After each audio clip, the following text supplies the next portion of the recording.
6:13 a.m.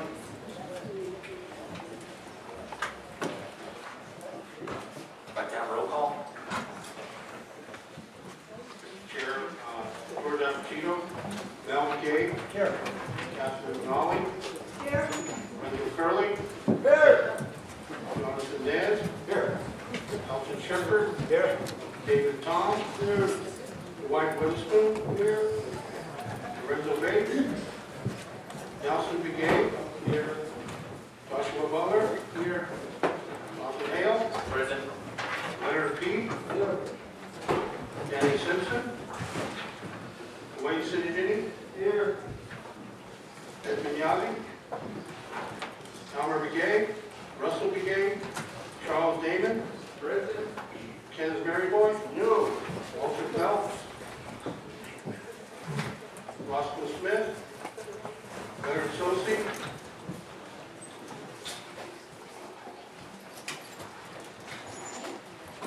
Mr. Chair, you have 14 members present, constitutes a quorum.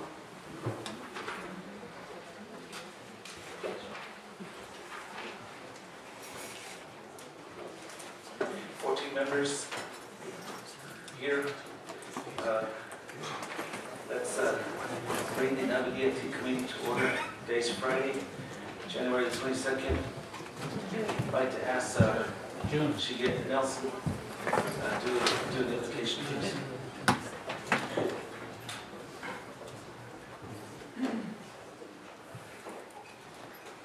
Thank you very much, Jeff, Chairman Hayes, my dear colleagues of the 22nd Navajo Nation Council, staff,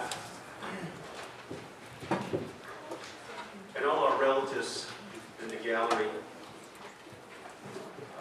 Say a short prayer here this morning. O Great Spirit, you the Most High, we acknowledge you this morning. We acknowledge you. We acknowledge that you are our Creator. We are so thankful this morning as we woke up, we looked at you, Father Sky, and we said, Yate. Our first words that came out of our mouth, we're going to utilize that throughout the day as our greeting. O Great Spirit, we acknowledge that you created the universe. And in the universe, you created Mother Earth. You adorned her with fire, water, air. And you blanket her with beautiful scenery, washes, hills, mountains. You cover her with forage, trees. But we're so thankful, O Great Spirit. And you also created our four-legged brothers. You created our brothers that live in the ground. You created our brothers that live in the waters. You created our brothers that fly in the sky. Your most beautiful creation is we, the five-fingered being. And as you created us, O Great Spirit, the good book says that you created us in your own image. Thereby we are holy people. And since you created Mother Earth, we stand on holy grounds today. However, O Great Spirit, even in your greatest creation, you let us go to do whatever we want. And in that we have sinned. So, O Great Spirit, we ask that you forgive us for our iniquity.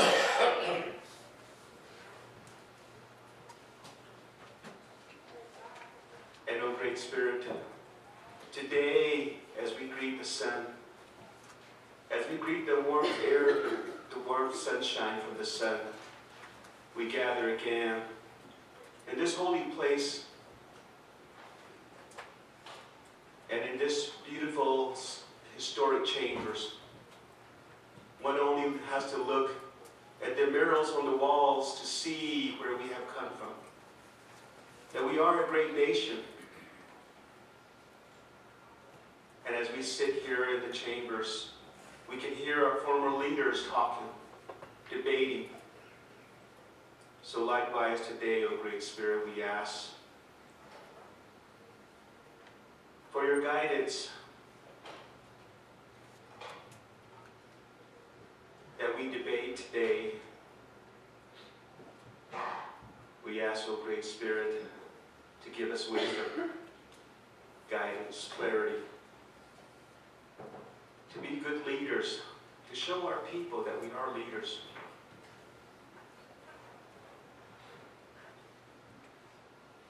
We have a big issue in front of us today, O Great Spirit. So I pray for our agenda, and that what is best for our people, what is best for us today. And O Great Spirit, as I mentioned, Mother Earth, I also, at this time, bless all the mothers, the women nation. For that is where we go every night. We go back into our mother's womb to get rejuvenated. In a very special way, remember all the mothers, all the aunties, the grandmas. It is through them that we have survived. It is through them that we are a great nation. Without them, we would not have a Navajo nation.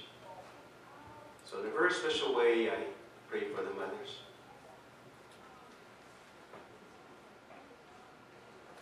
And I pray for all the Navajo people. From the ones that are going to be born today to the elders. We're told as leaders that it is our responsibilities from the day that the baby is born, from their first cry, we're told that they cry out for life. Until that life is taken away, it is our responsibility as leaders. So let us remember that foremost. And O Great Spirit,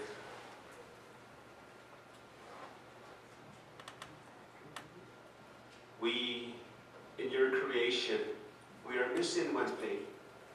We are missing moisture. We miss the female rain, the gentle female rain that nourishes Mother Earth. It is so sad to see Red Lake dry as we travel by there. What has happened, O Great Spirit? What did we do?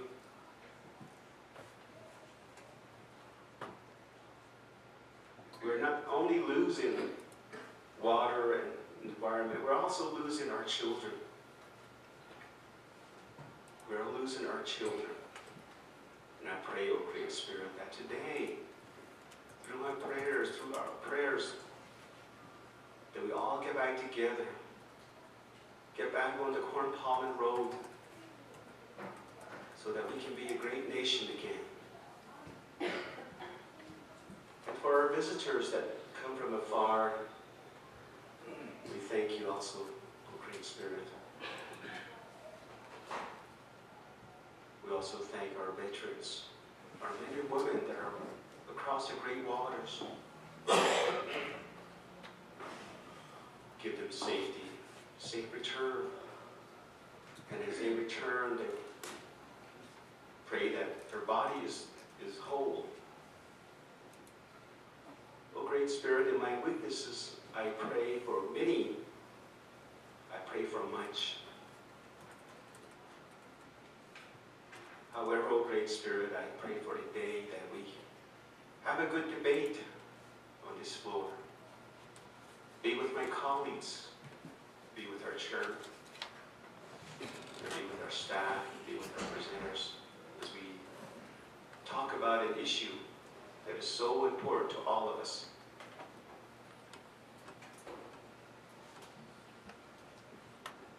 And, O Great Spirit, I ask our winged brother, the eagle, that he takes our prayers of It is so good to see our brother the eagle disappear into the heavens, and then we wait anxiously for the return. And when the eagle reappears, we know that our prayers, our offering has been delivered. So, O Great Spirit, I ask you in that way, and pray to you in that way. And as my late father taught me how to close my prayer, I too close a prayer that way. May there be beauty before us. May there be beauty behind us. May there be beauty below us. May there be beauty above us. May there be beauty all around us. And most importantly, may there be beauty from within us. And with this, beauty is restored. Beauty is restored. Beauty is restored. Indeed, beauty is restored. In Jesus' name,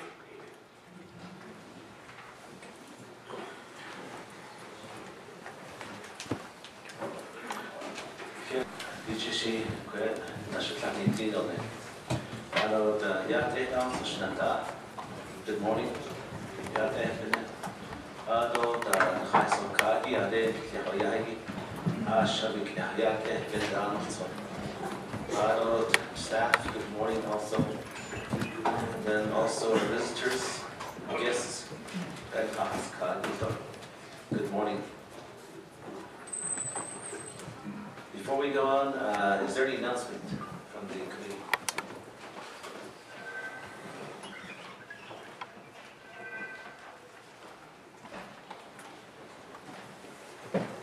No announcement?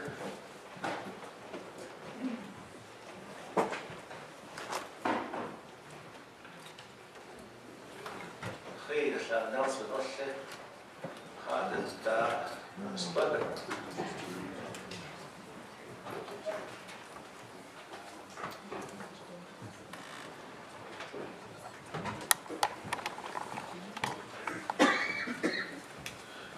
Mr. Chairman, Speaker Nace, and my colleagues on the Nabi'kiiyati Committee, I'd like to make some introductions. Mr. Chairman, sitting to the east side is a grazing officer for Navajo Mountain Chapter, Lucille Kraus-Sakanizo, who is also one of my constituents. If she can stand and be recognized.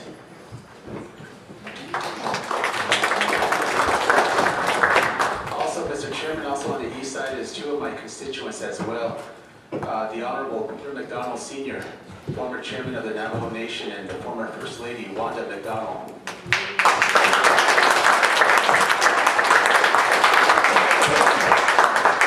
And also in the chamber as well, on the north side, we have former Senator Jackson, as well as joining us in the chamber.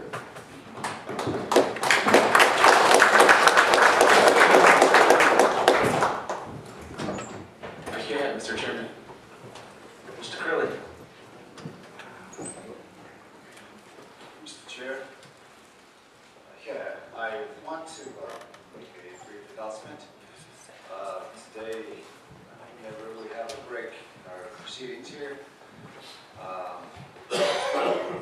Now, Open Land Commission is to reconvene in the Budget and Finance Building meeting room to address one legislation that is read to the record is now before the Navajo Land Commission for a vote. And I would ask the members of the Navajo Land Commission to all attend so we can have the 6 members needed to address the legislation. So this will occur at the time we break this proceedings for lunch or recess. Mr. Today's chairman, that's my announcements. I also want to introduce members, 3 members of my community. First I want to introduce Mr. Anderson Morgan. And his wife, Verna Morgan. Mr. Morgan is the commander of the 45th Agency Veterans Organization. Mr. Morgan, would you stand please? He's on the east side.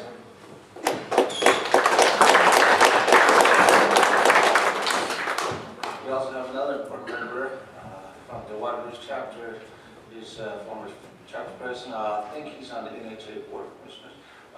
Sean Vendale is on the east side as well.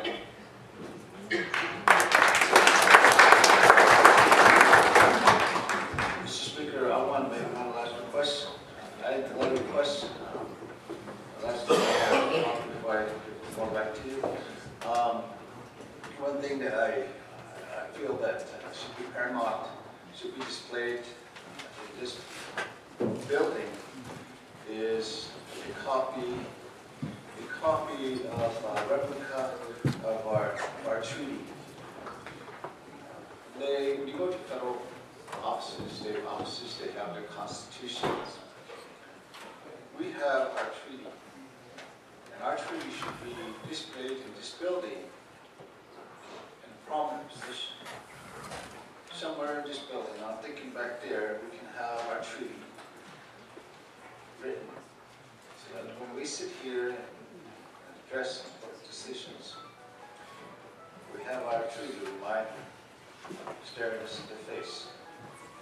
Mr. Chair, on how we need to see that.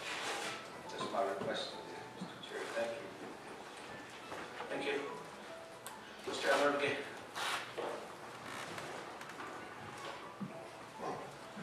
Good morning, Speaker.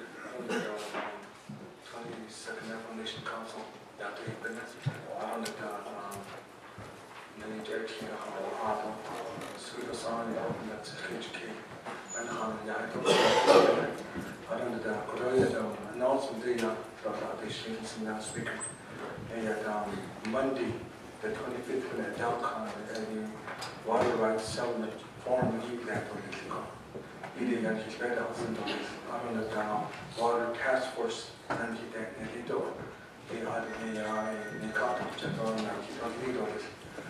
water commission. Water the other the KHK Switzerland idol addition and the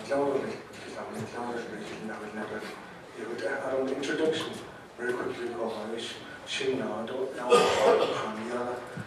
currently the chapter vice president for T2 chapter though I don't know what the been known for 4 years can you stand?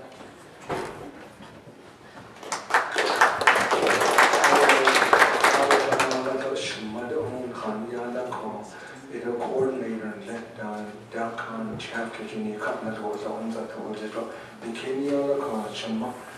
Carol Davis, can you stand?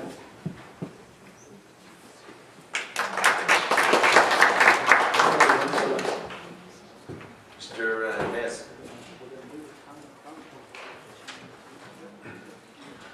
Thank you, Mr. Chair, members of the Nabi'kiiyati Committee, staff, relatives, friends, the gallery.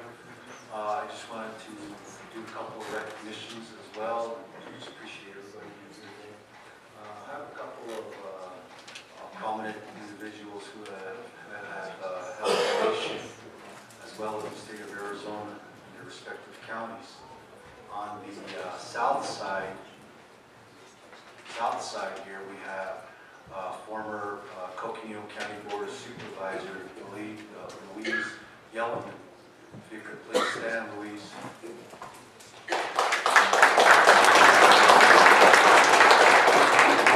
And also on the north side we have former Navajo County Board of Supervisor Mr. Percy Deal. If you could also stand.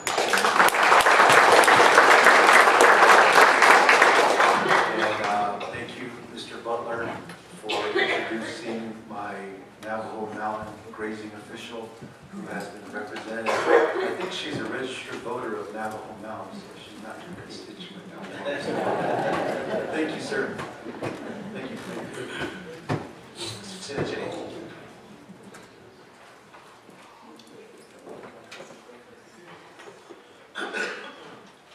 Mr. Chair and members of the committee and Navajo Nation Council, Speaker, staff, guests, and the gallery, just one comment and a quick recognition.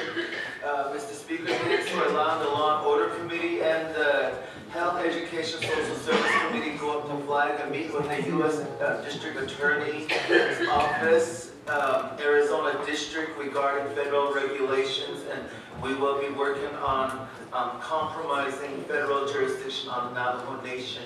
And I appreciate that with the tribal liaisons. And also, Mr. Chair, I don't know if he's sitting here, he might be in the coffee room, but we also have Chair Honorable former Chairman President Peterson's in the gallery also.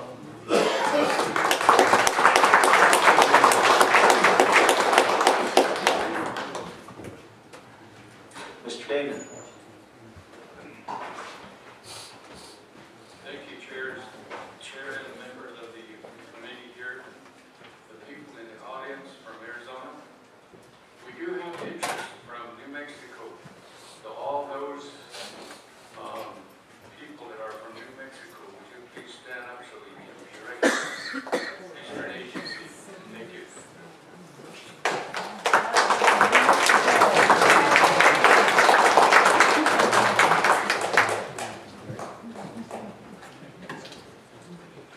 Mr. Wilson.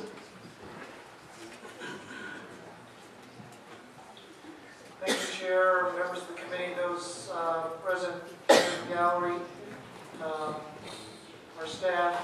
I'd like to have a number of people be recognized. We have from my Zipline region and communities, we have Evelyn Simonson, Fern Benally, Leonard Gorman, Percy Gill, Elsa Johnson, and then we have some other representatives, all of whom I don't have their names, including some elders here in the chambers from my region. I'd like to ask them all to stand and be recognized.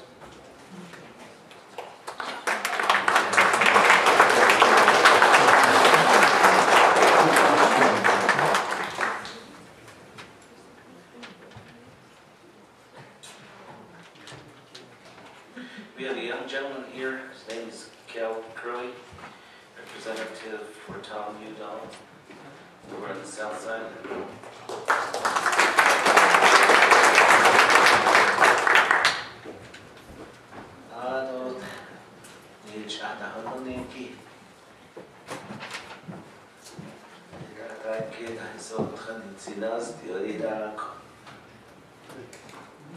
Mr. Nelson McGee. Yes, yeah. Never done that. We clearly don't go. She don't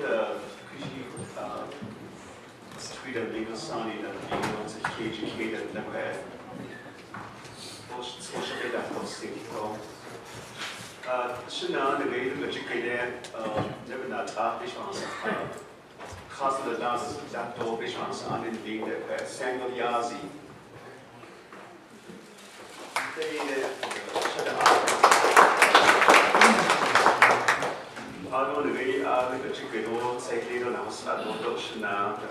Red House.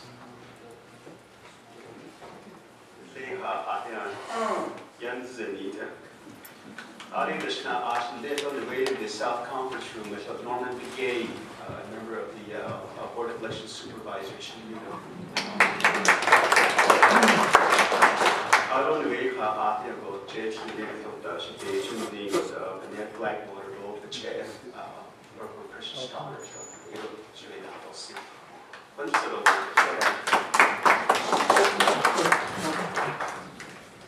Mr. Hale.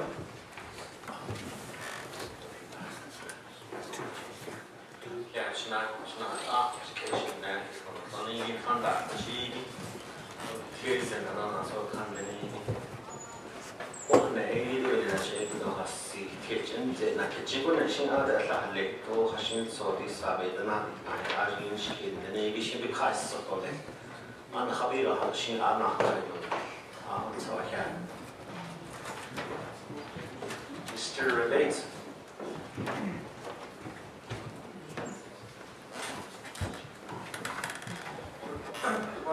Honorable Chairman, honorable members of the Nabi'kiiyati and folks in the gallery, I'd like to introduce a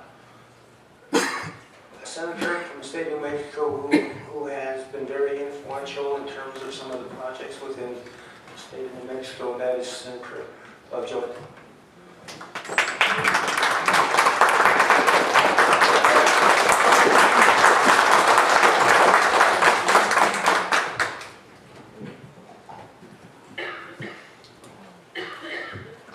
Mr. Elmer. Speaker, I think the supplement from the state of the Mandon, the Kenya, I call down signing that I don't know, I think so the Bahotli, Contested, and Tito, Ado, the EDC, the OGC, or I think so the higher thing, in the world stand of Mary Ann Morris, Shema is the end of the exam.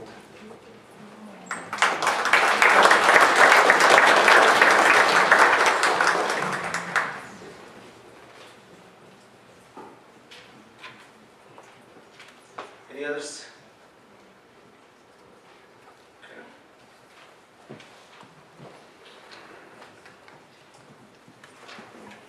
With that, let's go ahead and read the agenda into the record. Committee, you have the proposed agenda for June 22nd, 2012, presiding Honorable Donnie Hayes. We have one committee meeting to order, roll call, invitation, and announcements. 2, recognition of guests and visiting officials. 3, approving the proposed agenda for June 22nd. 4, reviewing and approving the journal, which is none. 5, receiving reports. 8, update report from the Department of Interior representatives. Number 1, Leon Kilsback, Counselor, Assistant Secretary of Regional Affairs. 2, Vanessa Ray Hodge, Senior Counselor to the Solicitor. 3, Pamela Williams, Director and Secretary of Indian Water Rights Office. 3, Randy Chandler, Chair of Federal Negotiating Team for the Bureau of Reclamation, Phoenix Area Manager. D, you have an update from the Navajo Nation Water Code Administration, Dan Cutter, Principal Hydrologist for the Navajo Nation Water Code Administration. 6, you have old business done. 7, you have new business, which is legislation 0230-12, sponsored by the County Hayes. 8, you have earlier committee meeting, other announcements, the adjournment. Mr. Chair. Thank you. I need a motion. Senator Jenny and Mr. Butler.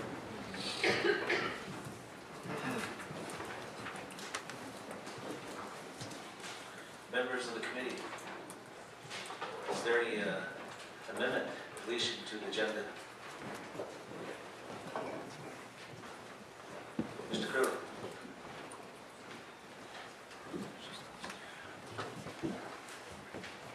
Here's the committee chair. I want to move to that item.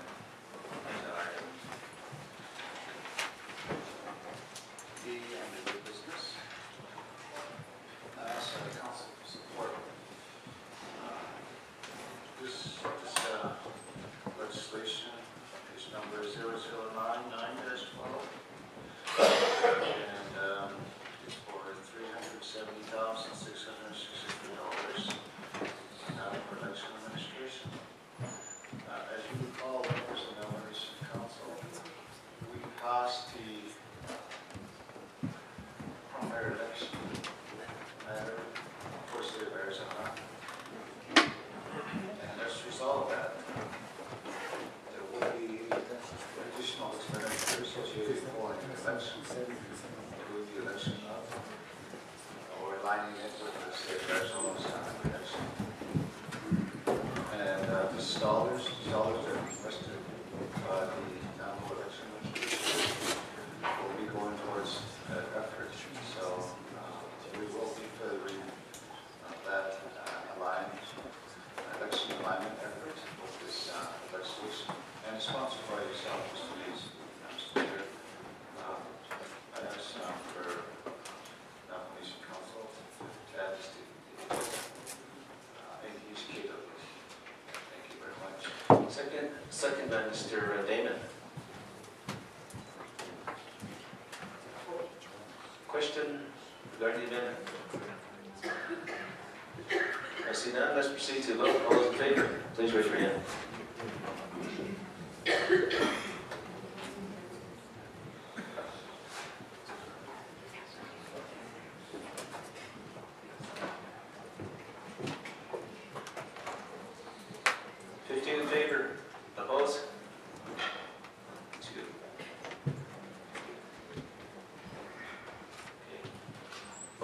carries. Mr. Shepherd.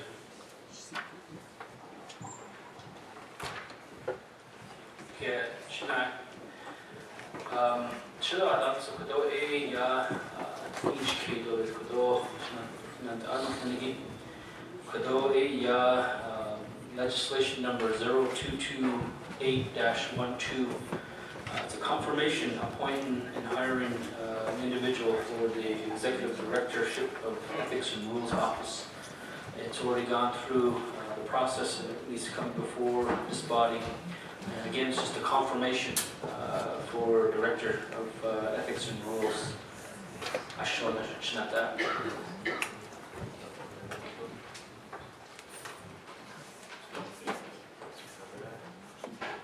Mr. Shepherd motion. Is there a second? Second by Mr. Pete. Question regarding the amendment. I see none. Let's proceed to vote. Please raise your hand.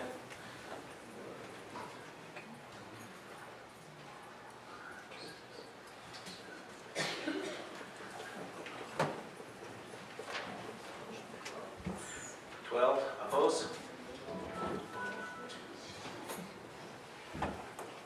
3 opposed? Motion carries. Is there any others? Okay, I see none. There's 2 addition. It's to the new business. Let's go ahead and proceed to the main motion. All those in favor? Please raise your hand, accepting the agenda for today. 1, 2, 3.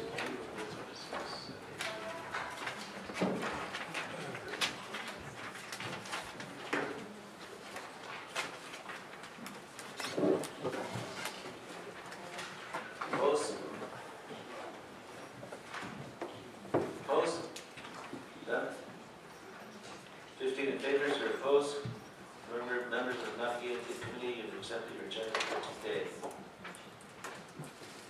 So with that, let's proceed to number 4, receiving approving journal. None? None? No journal for today. Okay, we'll let you motion later. Nabid Ariz o zinigit sa nabid Nahazan. Nabid o ba ala? Nabid kinon so zinigit.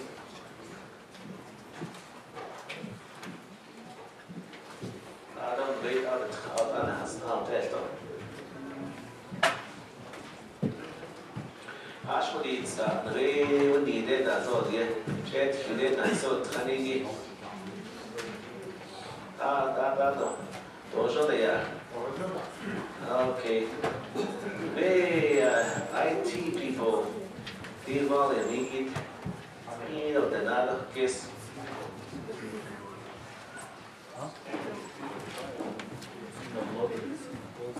Okay, with that, let's proceed to number 5, receiving the report, update report from the Department of Interior representative. There's 4 people, I believe, that are here. Go ahead and proceed and introduce yourself.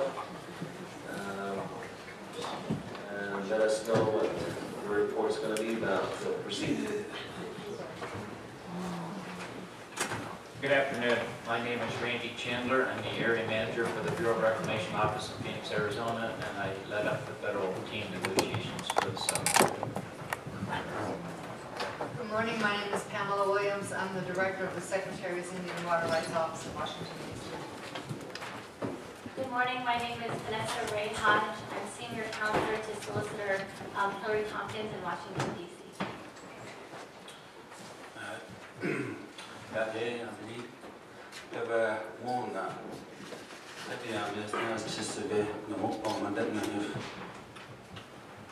Good morning, everybody. My name is Dion Kilsback, and I am a counselor to the Assistant Secretary of Indian Affairs in Washington, D.C. The acting Assistant Secretary of Indian Affairs is Del Lavender, a member of the Crow tribe, and he asked me to be here today to speak with the delegation of the Navajo Nation and provide some information and clarification of the our report is really just that, to engage in a question and answer with the delegation, and also to report that we understand that the Hopi tribe has approved, voted in favor of the settlement as of yesterday, which I'm sure many folks are aware of. And really leave it up to the speaker to engage with us through the process of decorum in a respectful manner. I wanted to send a message also from our DC office that the Assistant Secretary is fully committed to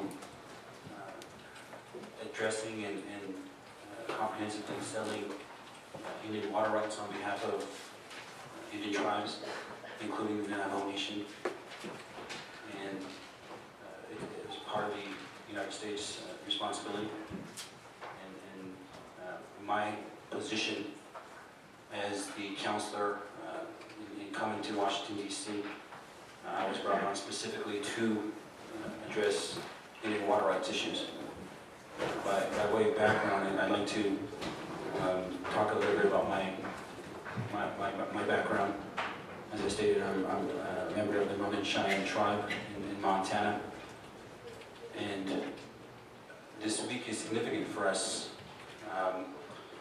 Some 136 years ago, the United States, 7th Cavalry, being led by General George Armstrong Custer, engaged in a campaign to remove my ancestors in the Sitkayo and the Oglala Lakota to a reservation in Oklahoma. My ancestor, I'm a direct descendant of Wolfhead, Dullknife, and Little Wolf. We engaged in a battle at the Little Bighorn. The anniversary is approaching on June 25th. And right now, we are celebrating our victory. The battle where Longhair was killed. And the importance of that historical victory for the Cheyenne and the Sioux is something that's ingrained in us at a very young age. And unfortunately, I'm not able to be there with my children and my family because I've been asked by my boss, who's a member of the Crow, to fulfill a responsibility on behalf of the United States because of my commitment to Indian people and Indian water. The history between the Crow and Cheyenne is significant because at that same battle, members of the Crow Nation of Salaga were scouts for General George Armstrong Custer. And so my boss is a member of the Crow. And so we've been ingrained as well with the nuances of historical enemy feuds. Unlike the Crow, later on we were forced to Oklahoma. And unlike the Crow were allowed to maintain their reservation of significant proportion, not as significant as the Dene, but still significant since we claim the Northern Cheyenne, southeastern Montana, and Wyoming, Colorado as our homeland. So now, through our historical expedition back home, we were able to reestablish our reservation. Unfortunately, we are adjacent to the Crow Nation. And I say unfortunately because right now, I believe it is fortunate because without the relationship that I've been able to foster with my boss, a member of the Crow Nation, I would not be here today. So I want to provide a little bit of background in a historical context and in the community. The Interior has to addressing Indian issues, but more particularly in this instance, Indian water issues. And so with that, I would like to turn the floor back over to Speaker Johnny Mays so that we could engage at the discretion, of course, with questions and answers from our end.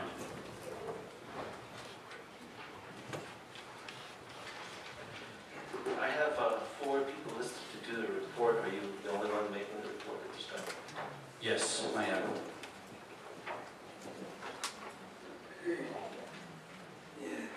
With that, members of the committee, I need a motion.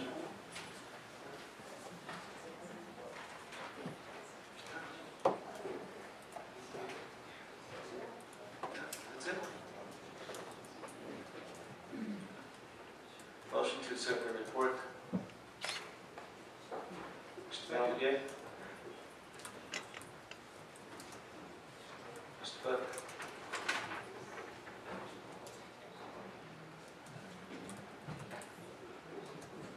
Do you have any question for the presenters?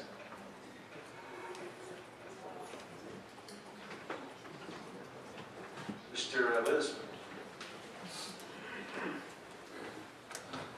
Chair, members of the committee, it's not a question.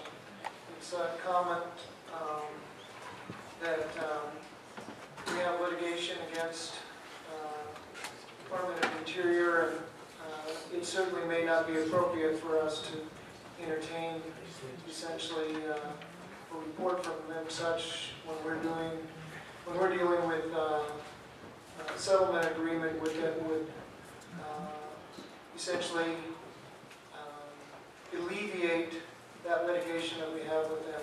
So just wanted to make that as a comment.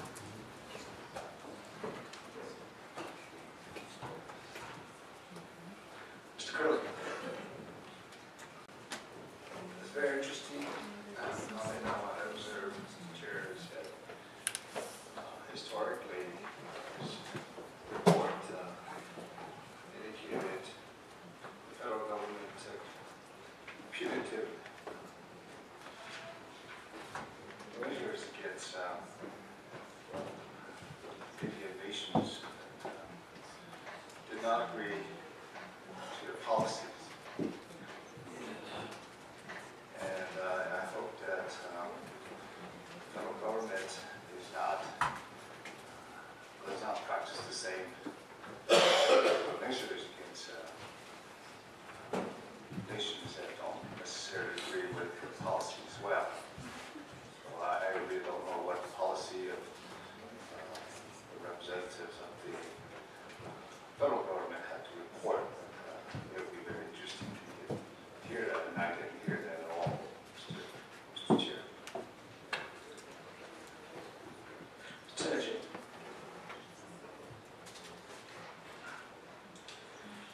Mr. Speaker and Chair and members of the Nabi'kiiyati Committee, staff, guests,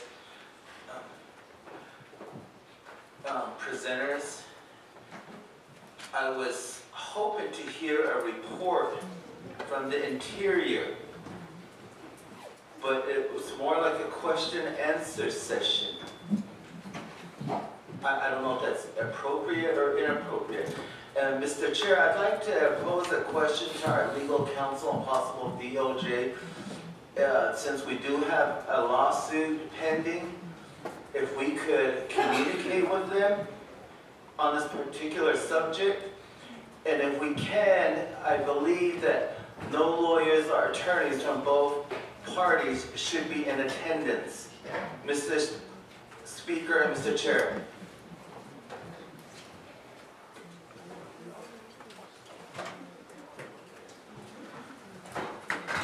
Mr. McCool?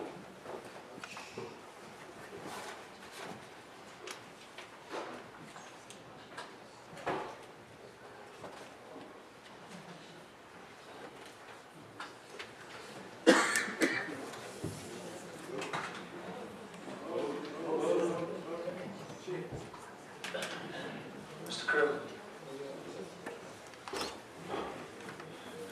Mr. Chair,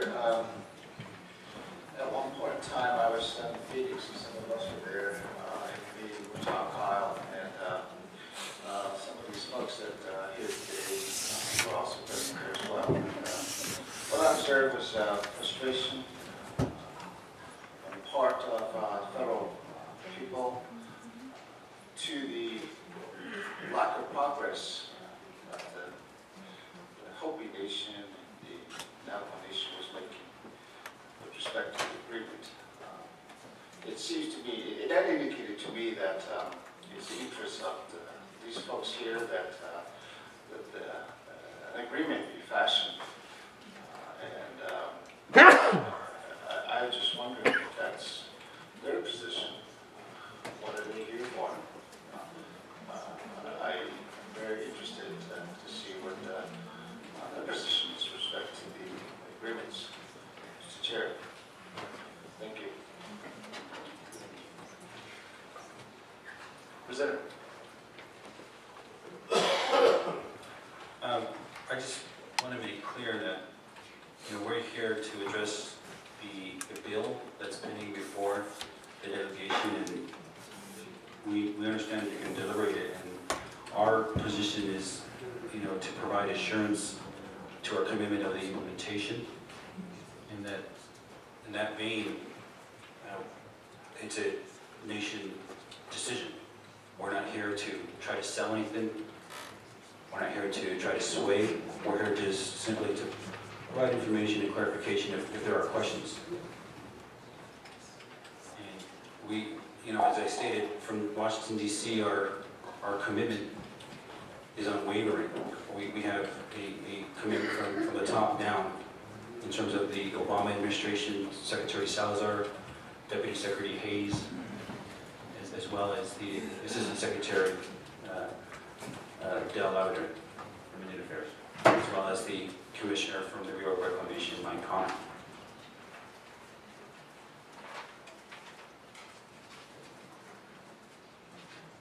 Mr. McCool.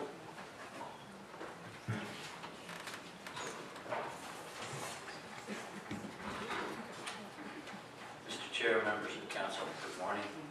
As I understand the question, and correct me if I don't understand it, it has to do with whether or not this is a proper discussion, given that there's concerns that there's litigation around the issues here. Do I have that correct? To give an accurate answer, I need a clear understanding of the question, Mr. Chair. Mr. Chair.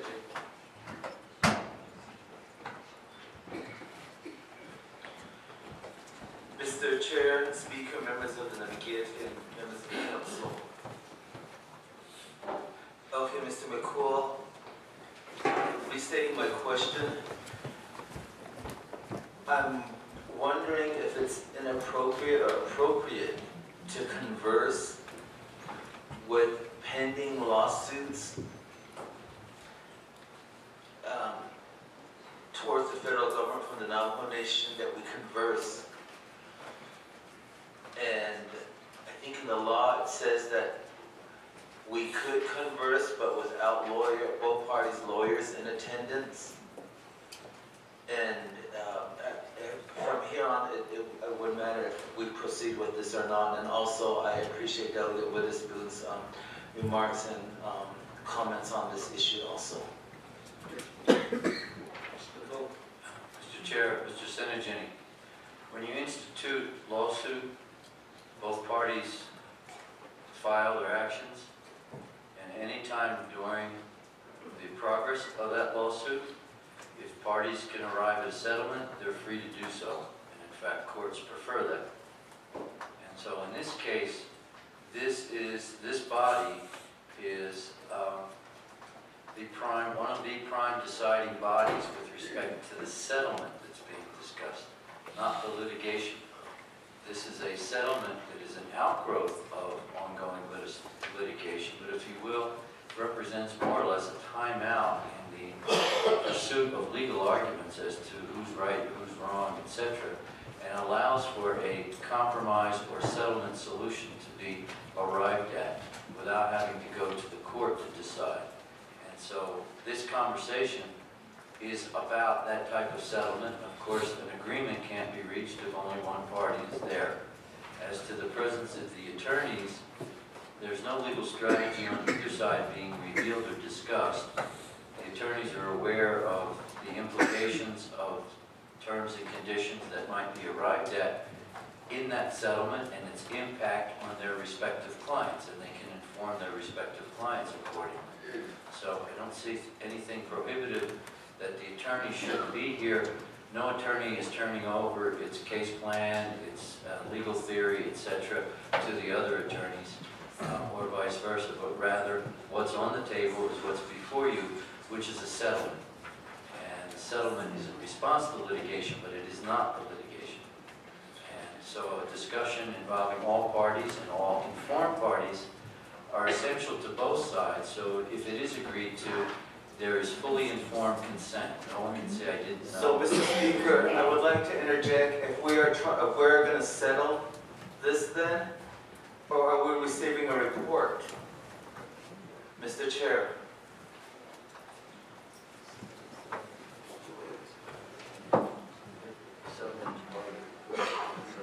Mr. McCool, I'm under the impression, Mr. Chair, Mr. Synergy, I'm under the impression that an aspect of the report is the settlement. If I'm wrong in that, please let me know. Respectfully, Mr. Chair. Mr. Chair, I would like to yield my time over to Delegate Witherspoon. Mr. Witherspoon. Chair, members of the committee, Mr. McCool, the settlement in section 11.9 has dismissal of pending court case. And in the exhibit, it has dismissal with prejudice of the first, second, third, fourth, and fifth claims of relief, as well as the sixth, with the allowance for us to be able to potentially refile. We do have litigation with them, so I think my comment was to assert that a report in something that would alleviate them from essentially dismissal of the litigation that we have with them. Receiving a report from them is probably inappropriate. Mr. Downer. Thank you, Mr. Chair and members of the committee, Interior Department. I'm with my colleagues here. I'm waiting for a report. But let me tell you, Senate Bill 2109, the Council last Friday at exactly 4:37 p.m. acted on that legislation. I was the sponsor of the legislation tracking number 189-12. Council debated that all afternoon. At the end of the day, 13 in favor of my bill, which says 13 in favor, 0 opposed. The council took a strong position opposing the bill. We do not support that bill. Unfortunately, I don't know where it's at. I don't know if it's still in the Speaker's office or on the President's desk.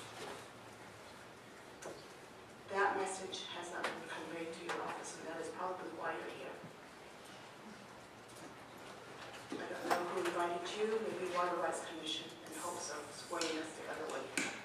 At least that's what I believe, and I think many other people here believe that. The audience believe you came to go to bat for the Water Rights Commission's position. So I'm only being frank with you on what our belief is. As long as there's no report, no real report, then you leave us no choice but to just fill in the blanks. So that's what we're doing. That's what my people are doing. So take this message back. Our legislation may never be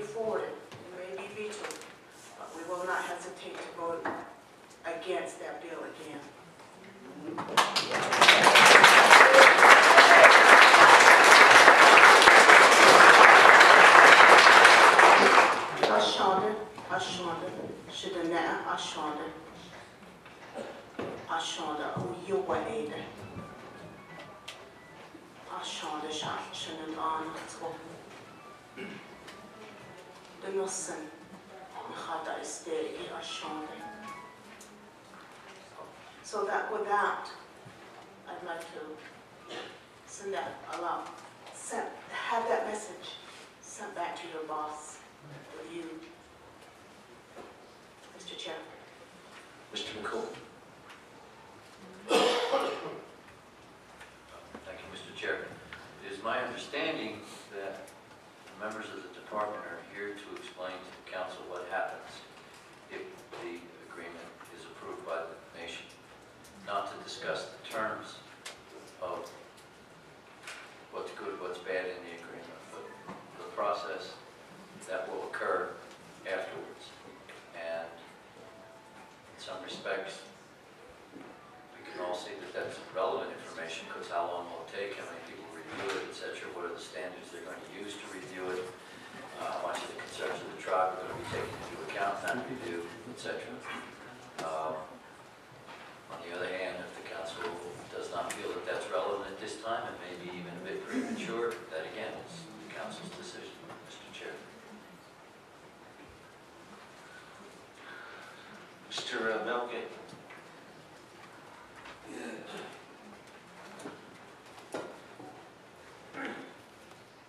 Good morning, Mr. Chair, my colleagues, the Nabi'kiiyati Committee. I made the motion to accept the report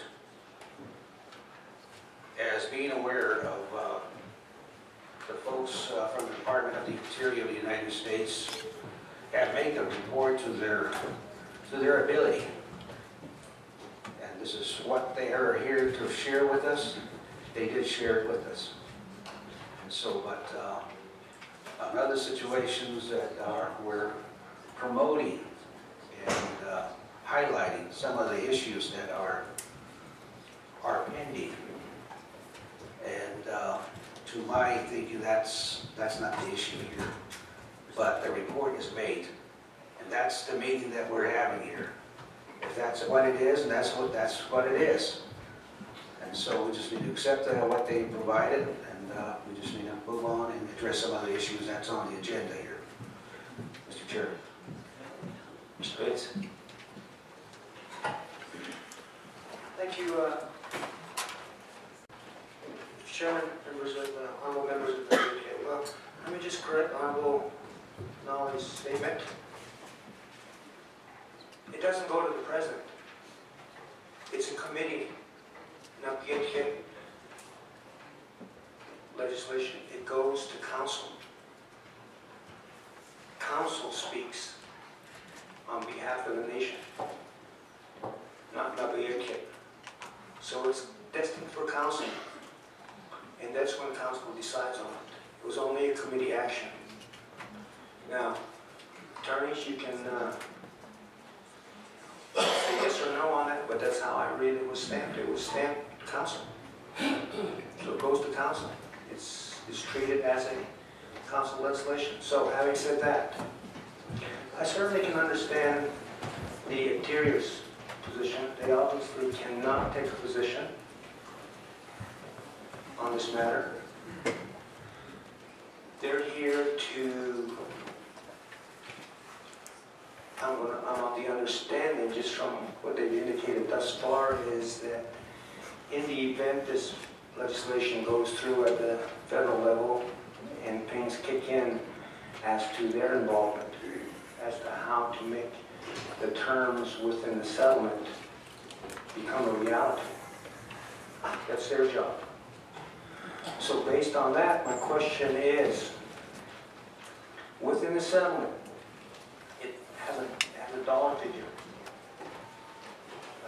tied to a waterline development within Arizona. If you could explain to me how that process works. There's also a deadline tied to that dollar figure. And that deadline basically says if you don't get the money together by this date, this whole deal is off. So explain to me how the Interior is involved in getting the money together, and then how the Interior, if it gets the money together, how the Interior implements that appropriation to get that supposed water line to have it become a reality. Mr. Chairman. Mr. Shepherd. Okay, Ashima. Question of privilege. Mr. Valley. Thank you, Mr. Chair. I call for a question of privilege. I don't know, since the report is being sponsored by all of us, maybe I'll ask the legislative council. When a legislation is considered a government to government, this government to the federal government, is not the Nabi'kiiyati Committee sufficient to act on behalf of the nation?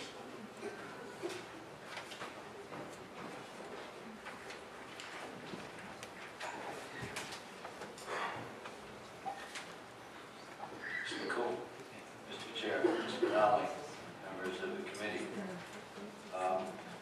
First answer is the attorney answer. It depends, but in terms of this particular measure, which I'm sure is what you have in mind, I've asked one of the attorneys to find the signature page for the president. Clearly, he cannot sign that unless the council approves this. So it is a council resolution. Cannot get on the agenda without first going through council meeting as this committee. And then council, it cannot go to the president unless council votes it yes. If they vote it no, it dies. Once they voted yes, I'm presuming that as president, like many agreements and contracts I've seen, there's usually a signature line. It's a resolution authorizing the president to sign, certified by the speaker that it has been duly adopted by council, and then it goes to the president to execute. You cannot execute it without that permission from the council to do so. That's my understanding of the general workings of things. If you give me just a little bit of time, I'll look through this document and see if we can find that, in fact, that's the way this is set up as well. Mr. Bernal. Mr. Shepherd. Thank you. Again, Mr. Speaker.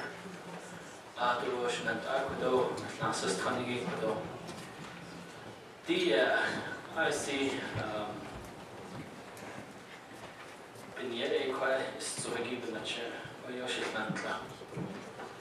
Akon de Kodo, Hadan Sukode, and Najan, Sini Tingi, Kodo, Ado, Yokagish, the Pagi Kodo, Ani, Katnit, Onda, Hadan Sukodo, Yakodo, she, Jo Aida, not sauce Ninigi, Ya, sauce lawsuit, Ya.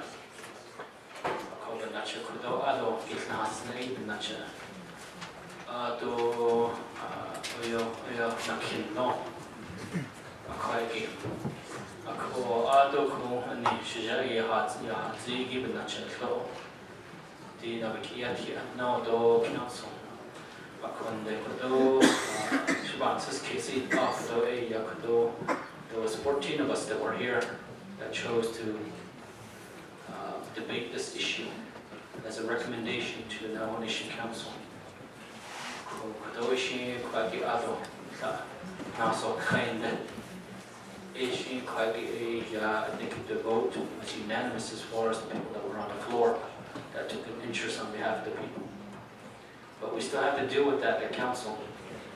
And also this report, as written as on the agenda, I was hoping to hear more. But I do believe that I would rather cite within the settlement. It hasn't been enacted yet, so I would be cautious as continuing to deliberate even further. And I think we can probably do that once we entertain the legislation that's in new business, item 8. So at this time, I'd like to go ahead and table this report and go straight right into the substance of the reason why we're here today. But I'll do this first motion is to table this report, and we can also bring that back after we have dealt with item A on new business. Then I think we can ask questions with, from there. But I'd like to, since we didn't receive any report, and this is more of a dialogue with what happens if the agreement is settled. But we haven't gotten to that point yet, so we're just shooting in the dark here asking questions. So I would like to make that motion to table this report and just go right, and then a substitute motion will follow to go to item 8. Mr. Chairman. Mr. Shepherd, motion to table this report, second by Mr. Simpson. Let's go ahead and proceed to vote on tabling this report. All those in favor, raise your hand. 1, 2, 3, 4, 5, 6, 7. Opposed? 1, 2, 3, 4, 5, 6, 7, 8, 9, 10. Better.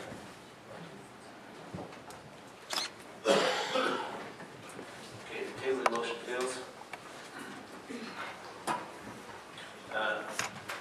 Back to presenter, Mr. Chandler. Go fast. Mr. Gilbert.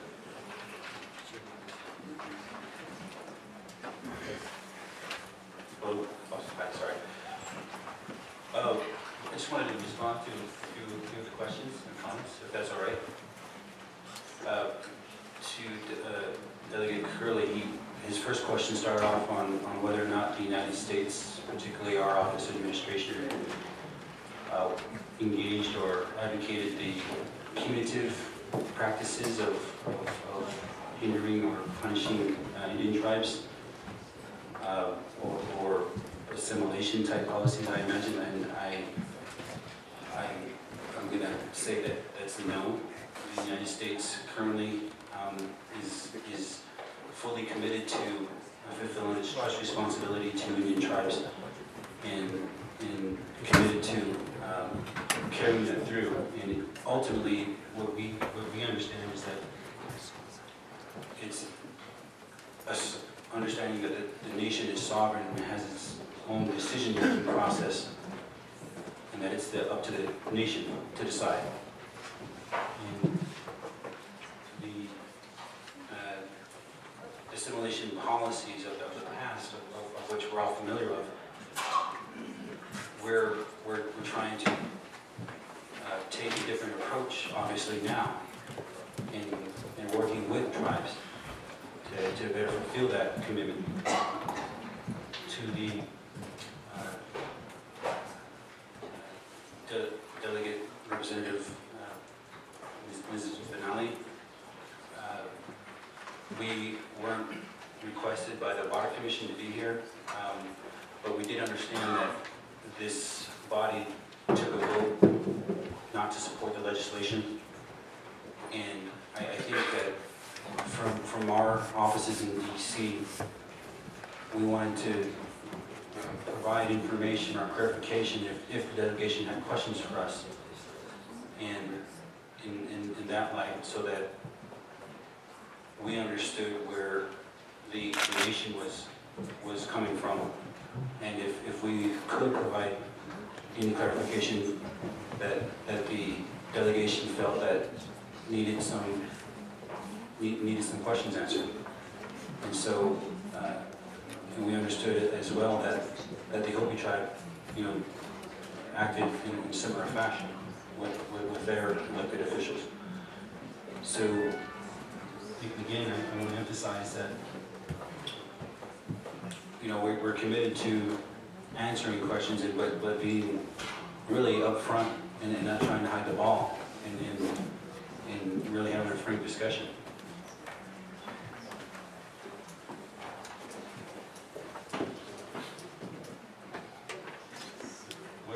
Also, we understand that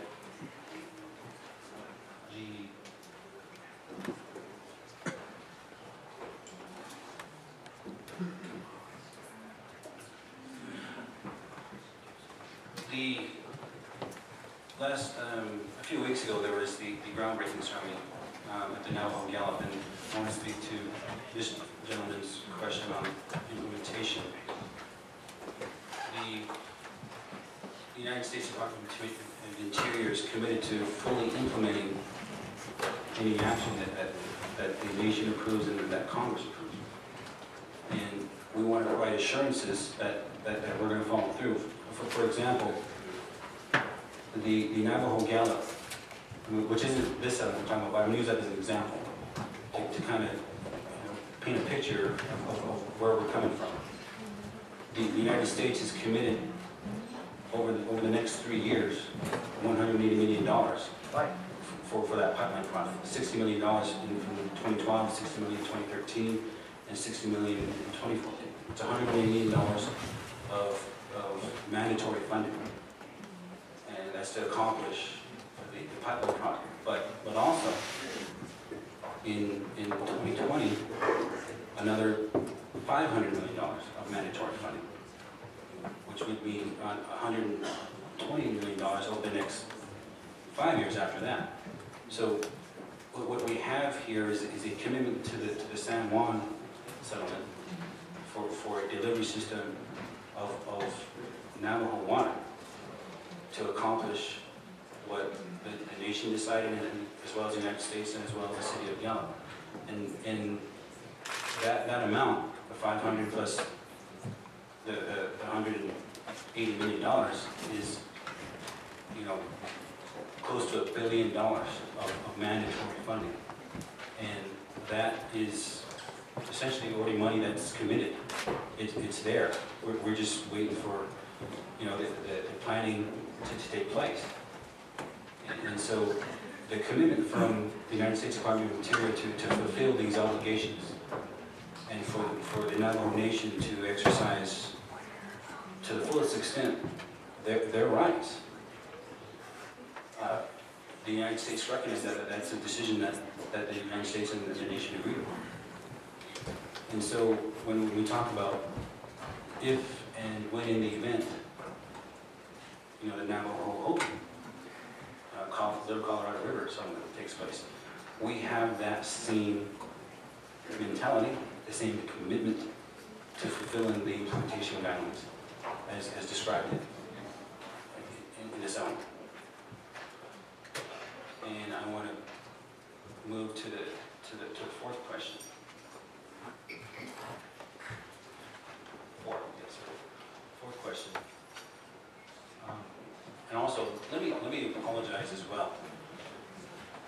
I believe that as it's stated on the agenda and as the delegation has informed us that there's a report, and I'm apologetic because when we had contacted the delegation,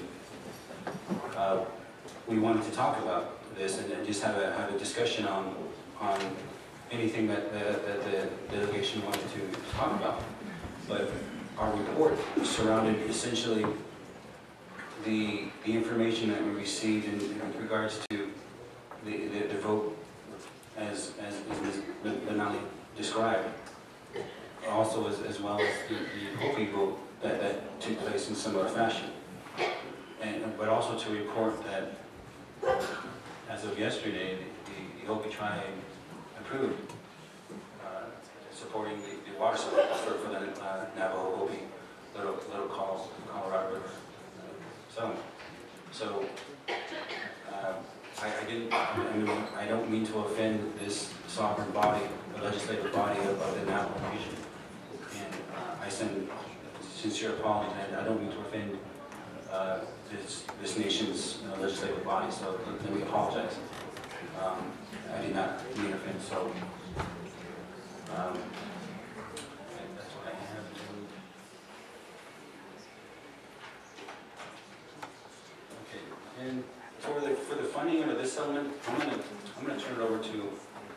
our solicitor, Vanessa Ray Hodge, to talk about that because she knows a little more details about that than I do.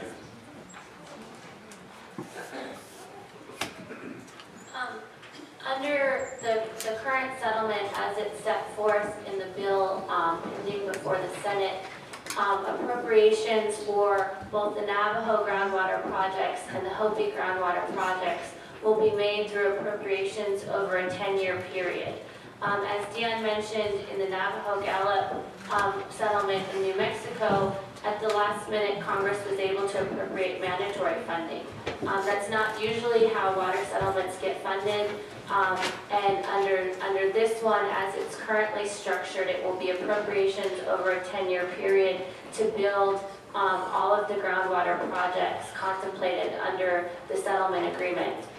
In addition, as money gets appropriated and goes into funds to fund both of the groundwater projects, some of that money will be able to be utilized for the development and planning of the water systems so that hopefully by the time the full amount is appropriated by Congress, the Bureau of Reclamation with the tribe can begin to actually build out those projects.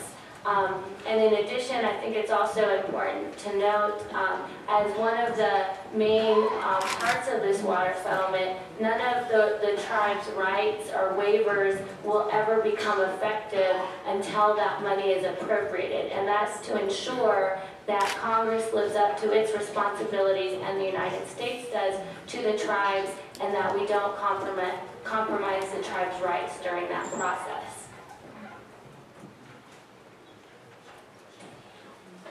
I think that covers all the questions I think we had before, but in case I wasn't, I apologize if I didn't answer all the questions. That's what I think I have. So back to you. Okay, thank you. Ms. Godana. Again, thank you, Mr. Chair and members of the council and Department of Interior and others. I'm being asked that you speak a little louder so the elders in the audience in the gallery could hear you. But beyond that, I find it hard, and I'm sure my colleagues and my people find it very difficult to trust our trustee. I'm going to cite one example, and that's just one. Navajo Indian Irrigation Project. Are you familiar with that project? Yes. That agreement says we will allow, Navajo Nation will allow the use of their water all the way up to Albuquerque. In return, the federal government said they will build a canal system to help us with our farm in the northern part of our nation. Well, Albuquerque received their water. They get to swim in their swimming pool backyard. They have beautiful golf courses and beautiful water parks. Navajo Nation, still looking to you to fulfill your promise on that. You haven't done that. And the last visit by your boss here, he promised us this. I will accommodate a meeting for this discussion. You remind him that he promised us that. So you can't blame us for doubting you. And I don't want your time wasted when you're here. I want to appeal to you to tell the Bureau of Indian Education, Mr. Emerson Askeet in Albuquerque office, to build our school, the Nahoto boarding school, at the site of the community's wishes. Our school has been on the #1 priority list for several years. and he refuses to build it just a quarter a mile south of the existing site.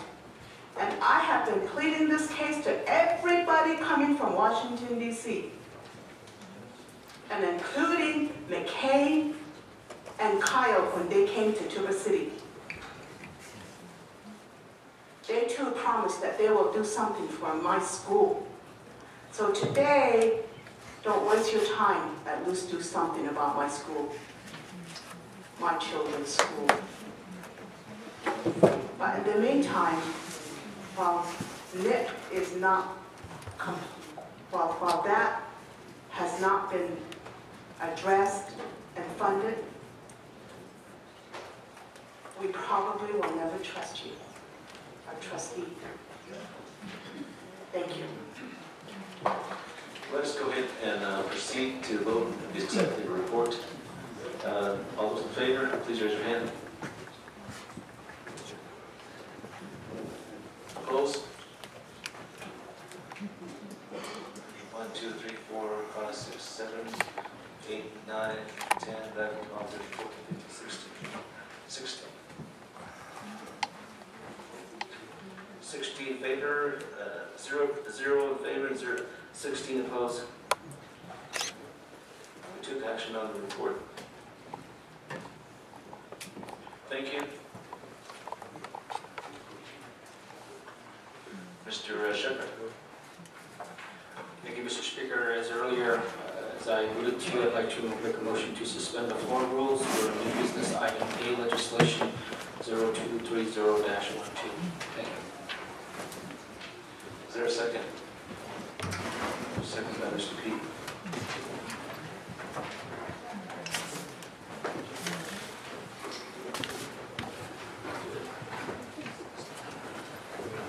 Question regarding the suspension.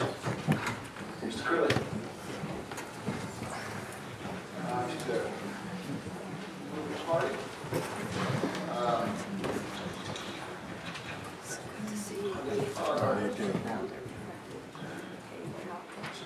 To see you again.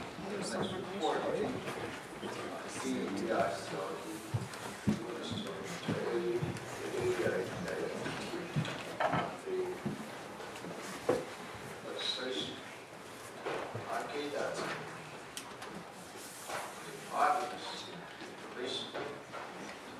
Form position 030-12.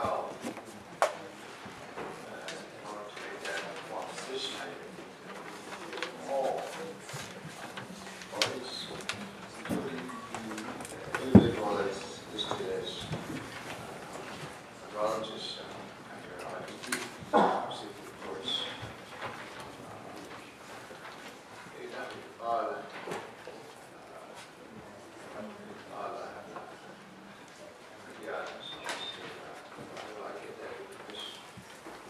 Have the written form, so access that. Mr. Chair. Okay. Motioning party. Members of the committee, Jim, you had killed me.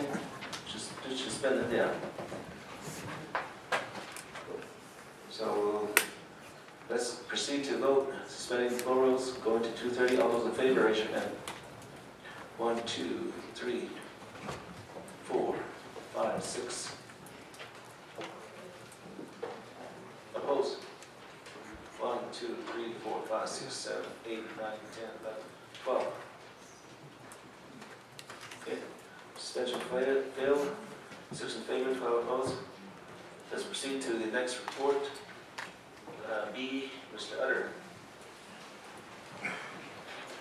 Hi, Bushy. Utter. Getting out back.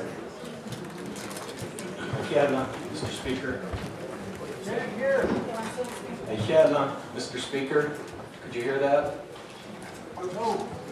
Louder. Mr. Speaker, I don't know that this goes any louder.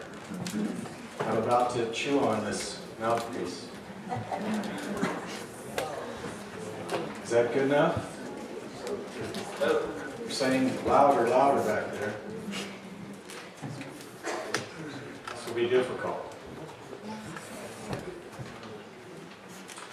Gotcha. Dashanan Elijah.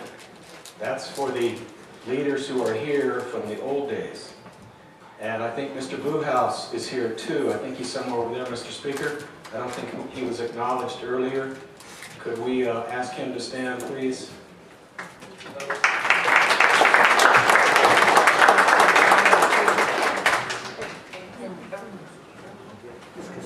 And Irma Bluehouse, she came back in too. Could we have her stand too, please?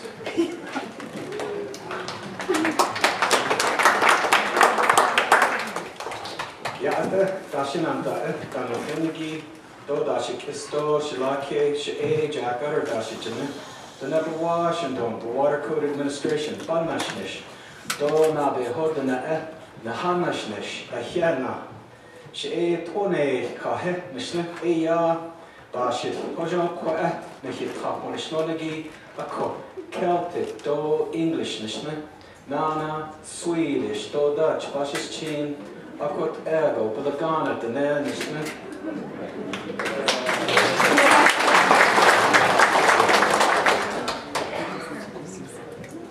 Ado shichona adanana a Christine Benali Wodia Luke Danaga Christine A Sanjikina Lido Hoxoitana do Tsitna Jenny do Kia Ani Ado Elsie do Wayne Benali Bama do Gajet Luke Danaga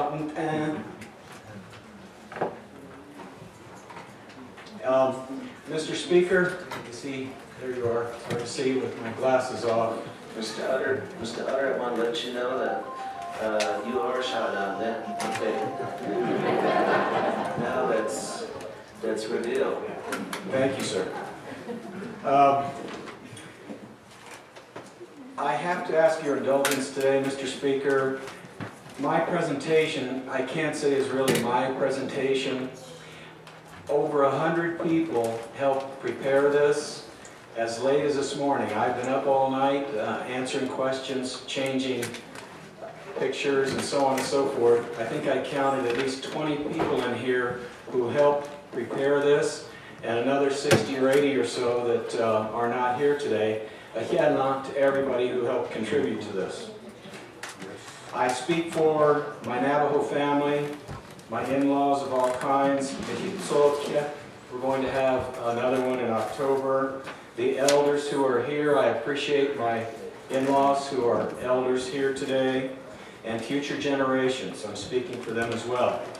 I have been asked pointedly not long ago to declare to you that I do not speak for water resources, and I agree with that. I am speaking today for the Navajo people and my family as they have asked me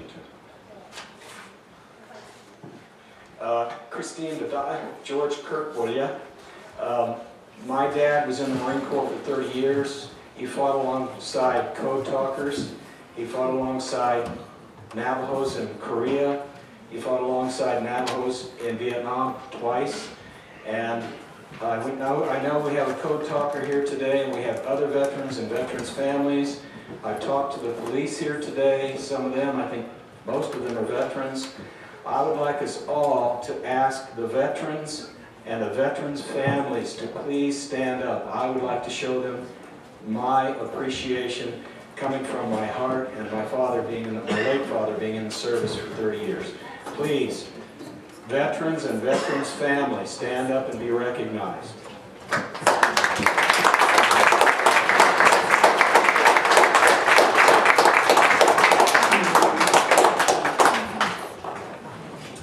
Thank you very much. We'll get right into today's theme. This theme comes from the Torah, the Jewish Bible, the Old Testament. Some of you know is from the Hebrew Bible. The first to present his case seems right, till another comes forward to question him. Nana. Atsa ata nahasneki ani nahalen shatnde de kehojet ini akwi yagago ta ajit ege ha nahalne. And that's a hard translation to do. The focus today is on the settlement agreement as opposed to the very similar settlement act, and which the people now have more familiarity with. I start with a first problem example, quantified valuable projects hidden, ignored, and waived without any informed inquiry or consent by council or the people. Now, I chose this one from Loop, and I know it's hard to see, and again, pardon me, I've been up most of 2 days. That's Loop down there, and what you see is a 20,000 acre farm proposed by DIA and quantified as a reasonable water rights quantification for winners' rights in one location. 105,000 acre feet of water. That's $420 million worth of water at today's ownership prices. I presented this in Oak Springs to the Resources Committee. No one ever heard about it, or the larger report that it's part of. This big box here, this big box right here, is full of reports relating to this and other things. I once tried to present this just by mentioning it, and this was about 10 years ago, and John Leeper demanded that I be fired for divulging confidential information, but I first found it in a public library. I found it was confidential only on the Navajo Nation and hidden only from Navajo leaders and the Navajo people. Now, this is not directly relevant to LCR, but like I said, we did this by committee, and some folks wanted it known that there was another proposed farm, many of them actually. This one in Nabi'kiiyati for about 30,000 acre feet, Nama. And Rainbow Mesa across the lake, another 30,000 acre feet. The retail value of those waters is about at least $120 million. Now, the first example I've given you breaks the settlement agreement ice this morning, but let's pause and learn the relationship between the Act, that's S2109, and the agreement, and the relationship's origin. Now, I have Delegate Roscoe Smith's name up there. I think it falls off the screen. Brandon Benally is my tech guy. You notice he's a lot younger than I am, so he's a lot smarter than I am and can handle these technical issues. But when Delegate Smith asked this seemingly simple question, having been a professor before, it came to my mind. I often learn that the simple is the most profound. He came up with a PhD dissertation in his question. The origin of the relationship between the Settlement Act and the Settlement Agreement is the U.S. Constitution. And the relationship goes back to treaty times. So please break out. You all have handouts. I'm going to have to ask you to use them, just like a college teacher. You have 2 treaties. You were talking about the treaties earlier. You have photocopies in your handouts of the original 1868 and 1949 treaties in the packet that was given to you. While you're digging those out, I'll make note of a couple things. We'll have two slides to fill the time. Of 22 tribes in Arizona, only one has a treaty with the United States, and that's Navajo. It has 2, Natsosanato, Natsosana. This is Sam Begay at the National Archives in Washington, D.C. in the late 1990s. And he's smiling because he just found a grandfather's or great-grandfather's signature on Natsosana. And Natsosana is to his right, the original 1849 treaty. Next. Though the Navajo Nation attorneys before Mr. Pollock employed the treaties in their filings on LCR water rights, Kyle's S-2109 Settlement Act and Agreement incorporates only one treaty, the 1944 treaty with Mexico.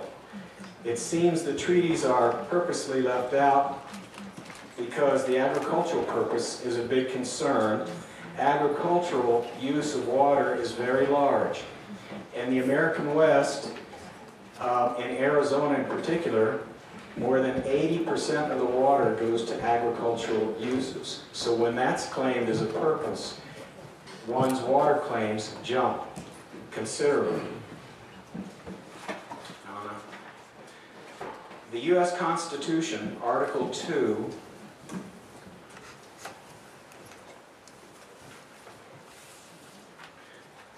the U.S. Constitution, Article 2, says, the President shall have power by and with the advice and consent of the Senate to make treaties, provided 2/3 of the senators present concur. So Senate concurrence is called ratification.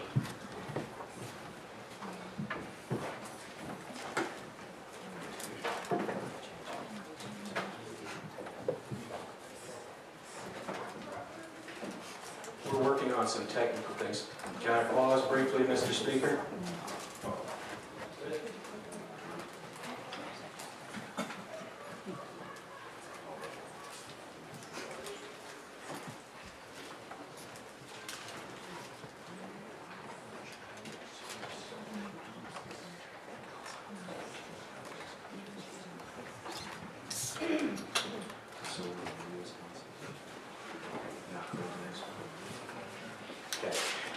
The 1868 treaty has a heading in its official registration with the United States, Treaty between the United States of America and the Navajo Tribe of Indians, concluded June 1st, 1868, and ratification advised July 25th, 1868.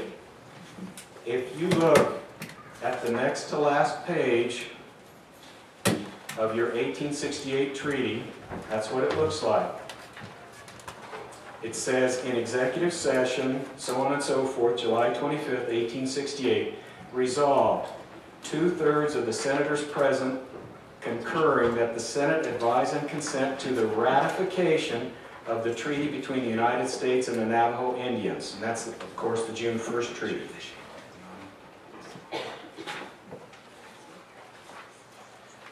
Now, skip forward to S-2109, page 35. You may or may not have it with you, that's okay.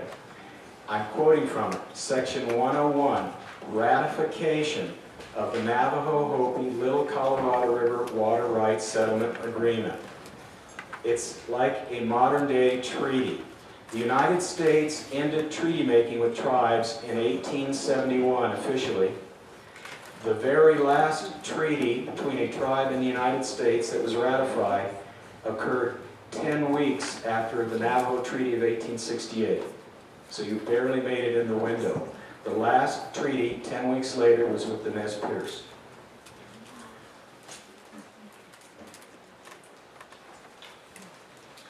For the 1849 treaty, see the second page for the President's announcement of the treaty's ratification. And you can do that. You can see a similar ratification on the 1849 treaty, which has Millard Fillmore's name on the front. Navajo could have had 1849, an 1849 priority, or claimed an 1849 priority of significant water rights in New Mexico, but was never told about it. When I first came here in 1999, although I came to the reservation the first time in 1956, when I came to work here in 1999, I didn't find a soul who knew that Navajo had an 1849 treaty, and I didn't find anyone who knew that Navajo could have claimed 1849 rights in New Mexico, and that still has not happened. Next. I don't know if Irvin Kieswood is in the room, but I saw him earlier. I'll refer to him. Maybe he can hear me in the back room. Also in New Mexico, in the settlement in New Mexico, the canons of construction, that's rules of interpretation, were waived in the settlement agreement. And that shocked me. I let a few people know, I let Irvin know. Let me read to you basically what the canons are. They're rules of interpretation in case there's a conflict between a tribe and other parties over a treaty or legislation or even federal regulations. If there is a vague treaty, agreement, legislation, or regulation with a course of dealing that at best can be characterized as ambiguous, we believe the courts must rule as a matter of law in accordance with the canons of construction, again, rules of interpretation, that liberally favor Indians. That's the New Mexico Court of Appeals saying that. And to have waived the canons of construction in the New Mexico settlement is like this. We've all bought new cars, most of us have. It would be like the salesman saying, oh wait, before I give you the keys, I'm going to cut out your seat belts and take your spare tire. And you say to him, why are you going to do that? He said, well, it doesn't matter. There's no guarantee you'll ever need them. When Mr. Keeswood and others made the inquiry, why are you waiving the canons of construction? DOJ told them what that car dealer told them. In my analogy, there's no guarantee you'll ever need them. Right now, Navajo is in court in New Mexico on that very settlement. They need them. Or Navajo needs them. Nama?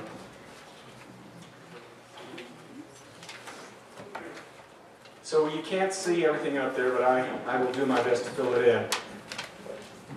So what's this agreement in principle thing? Again, you're seeing reflected here the committee nature of this presentation, which I'm responsible for presenting. That's the single paragraph expression of support for the Settlement Act and Agreement signed by attorneys Pollack and Hoover. People have mixed that up. It's 3 pages with all the signatures. It's not the settlement agreement. It's just when the attorneys said, we're agreeing in principle.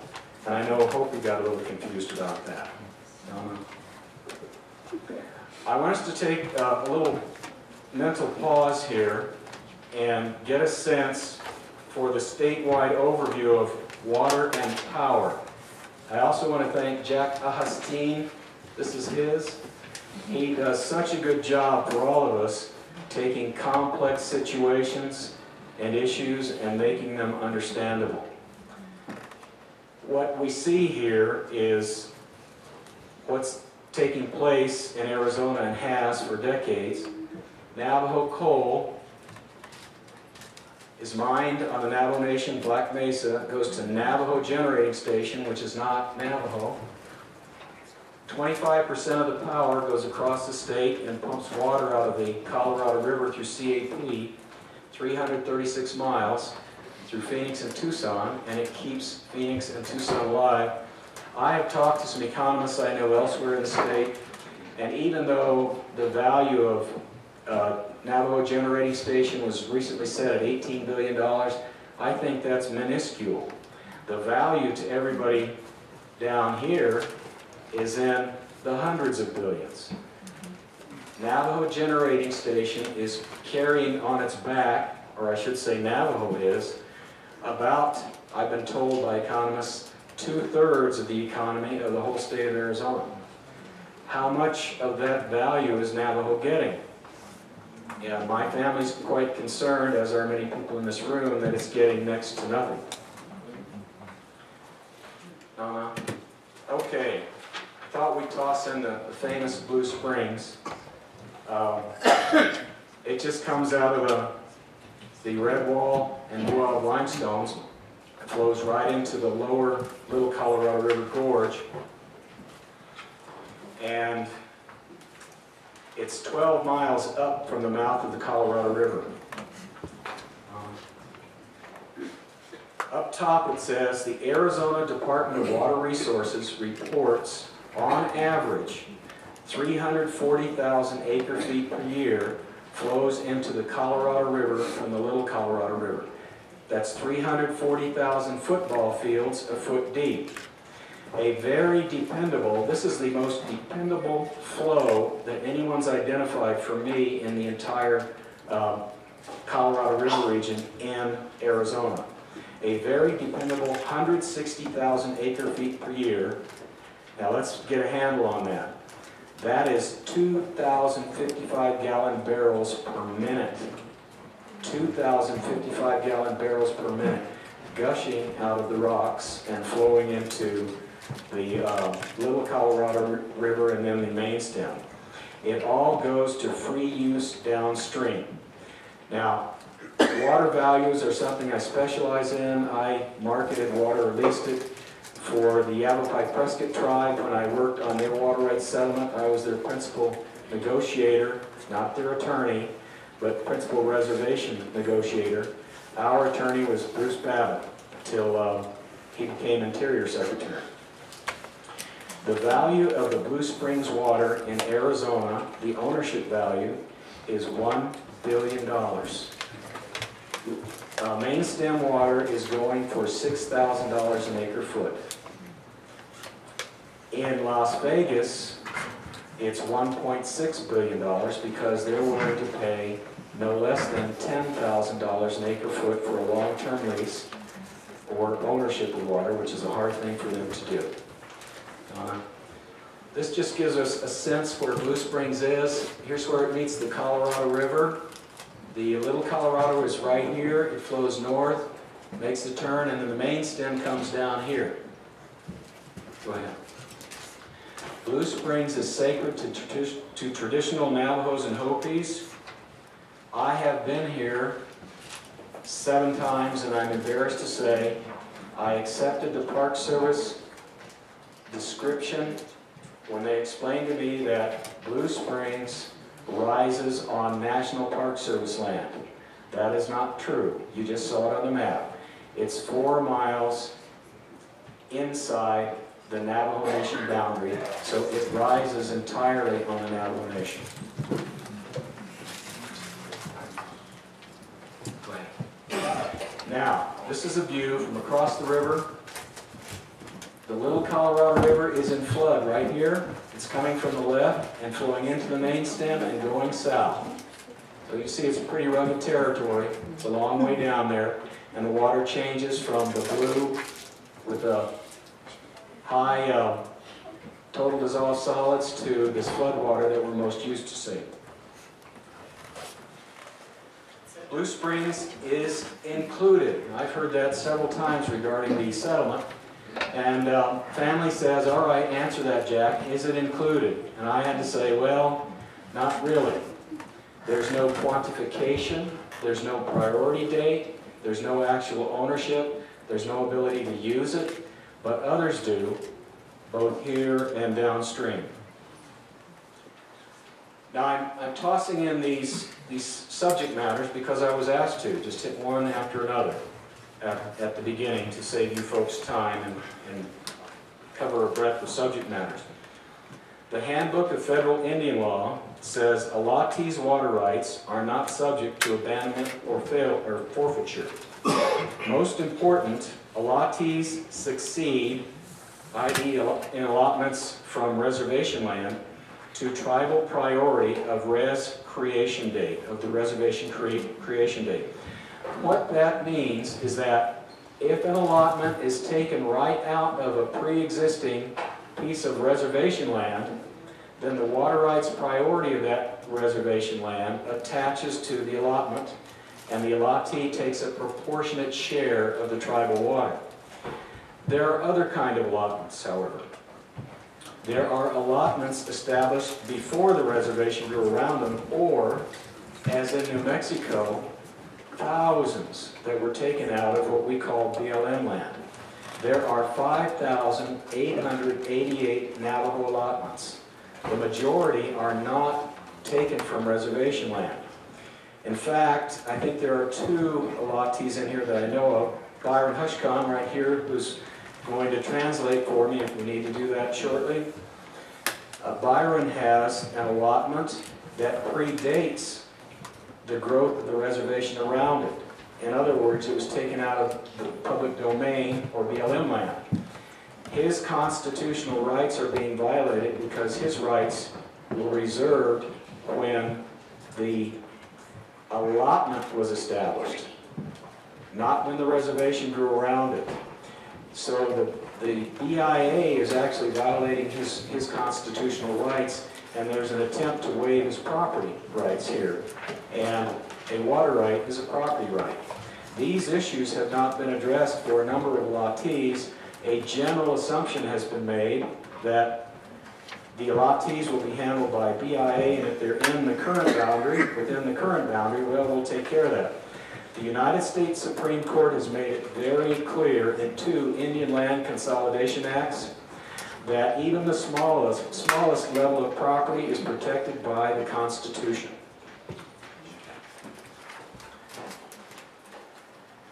The S2109 settlement agreement says at page 21, paragraph 4.5.1, the Navajo Nation shall have the right to divert and use any surface water from the LCR that reaches the reservation. It's a falsehood that this reserves a right to 160,000 acre feet or any volume. And I say, see the Winters case. Nana.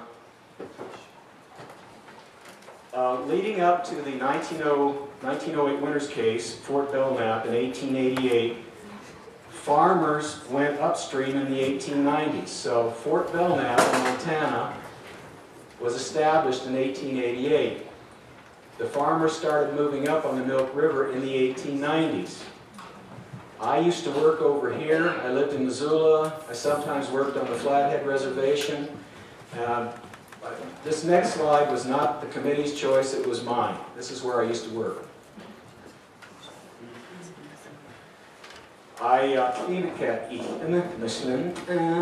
And I did that for the National Bison Range in Montana. But what it afforded me to do was have an opportunity to talk to a lot of Indian people from Montana, including this young man's family. I used to ride with his father in these roundups when I was much younger and could ride much better. I'd fall off now, I'm sure. But they were from Fort Belknap. The Assiniboine and Grovant folks are over there. His dad was Grovant. They married a Salish lady over in Flathead. They talked to me about what went on because their family was involved, his dad's family was involved in the Winters case. The white farmers kept saying, after they took all the water, Indians can use what reaches their reservation. The farmers, however, lost in the Winters case. This term reaches or crosses, whatever term you're hearing, is actually throwing back the Navajo Nation more than 100 years in Indian water rights to before the Winters case. It shocks my family, but having studied law, I don't practice law, I teach it. It shocks me that this would be used against a tribe in the 21st century.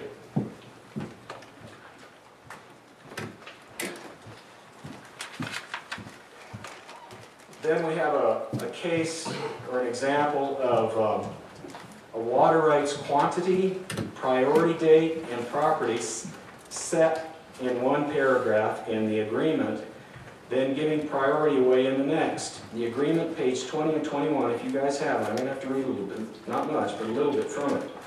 The next go from being first in line, back 112 years, have to get out of line, and then get back in line once Arizona approves the settlement. Thank you. Byron already had it to the page. So please bear with me while I read. Words, as I was taught in law school, are very, very important. Main stem Little Colorado River. The Navajo Nation shall have the right to divert and use any surface water from the Little Colorado River that reaches the Navajo Reservation unless the surface water is attributable this is gobbledygook, and I will tell you what it means here if you haven't figured it out already. What is attributable to changes of use of decreed rights with respect to which a change of place or a type of use has been approved and the bed of the stream is being used as a means of conveyance. Okay. Well, you get the reaches already. That applies to Navajo.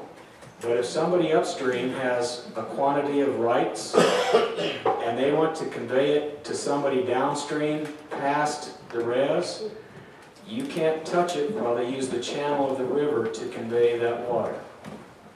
I hope that's clear. The physical withdrawal of water from the alluvium of the Little Colorado River on the Navajo Reservation by the Navajo Nation or the United States acting in its capacity as trustee for the nation shall be considered a diversion of surface water. And I think we all understand that. If you're pumping water out of the sand next to the river, they're considering that a diversion. The Navajo Nation, this is a quantification. I was very surprised to read this. The Navajo Nation shall have the right to divert surface water from the Little Colorado River in the quantities and with the priorities described below. These are historic irrigation projects, beaver farms, bird springs, and so on. You total all these up, Loop Farms, North Loop, 40,780 acre-feet, with priority dates going back 112 years to 1900. Now listen to this. It's thrown away in the next paragraph.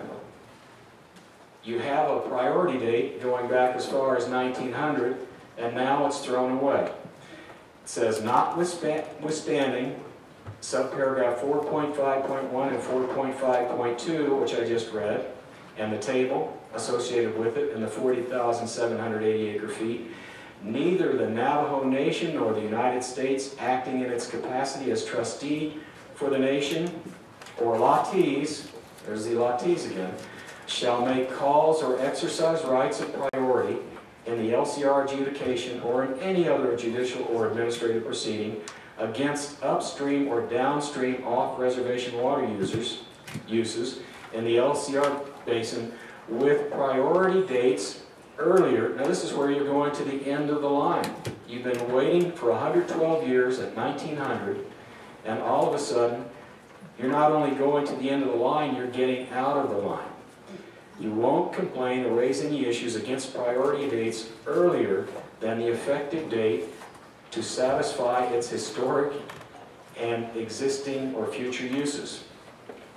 The effective date of the settlement agreement is sometime in the future when the state legislature approves this settlement agreement. And I think I made the point. They went through all the trouble to identify $160 million worth of high priority water, then waive the priorities, and you can't. You have to get out of line and wait for the state to say they approve it, then you get back in line, but you're at the end of the line. Okay.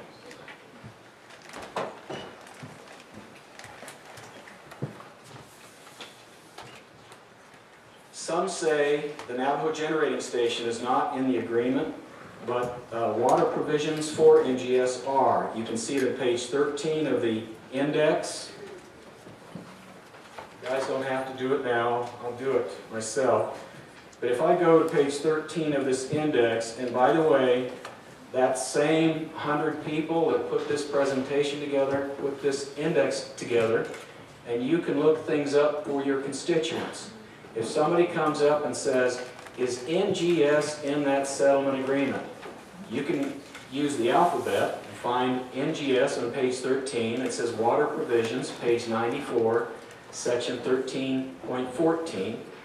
And yes, indeed, the water provisions, 34,100 acre-feet per year for NGS, have been inserted in the settlement agreement. I won't go looking other things up, but you all can at your leisure. And I've really appreciated all the effort from everybody, many in this room, who helped put this index together. Okay, the LCR basin. Look how big that thing is.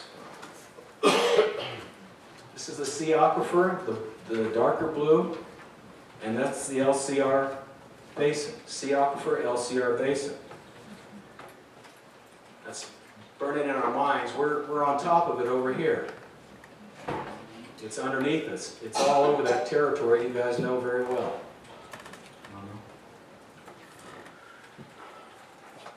Mr. Pollock et al., this is says above there, say Navajo has unlimited use of the sea aquifer. That's a nice statement. Here's what the Arizona Department of Water Resources says on its website regarding the sea aquifer. North of the Little Colorado River, the sea aquifer is too deep to be economically useful or is unsuitable for most uses because of high concentrations of total dissolved solids. Twitticoish is similar to that statement. For the most part, that's the portion that overlaps the Navajo Nation. So north of the Little Colorado River, most of the LCR of the sea aquifer up here is too deep or too salty. We are on top of it today. I work for the Water Code, and we have lots of trouble finding water for construction projects and people to use.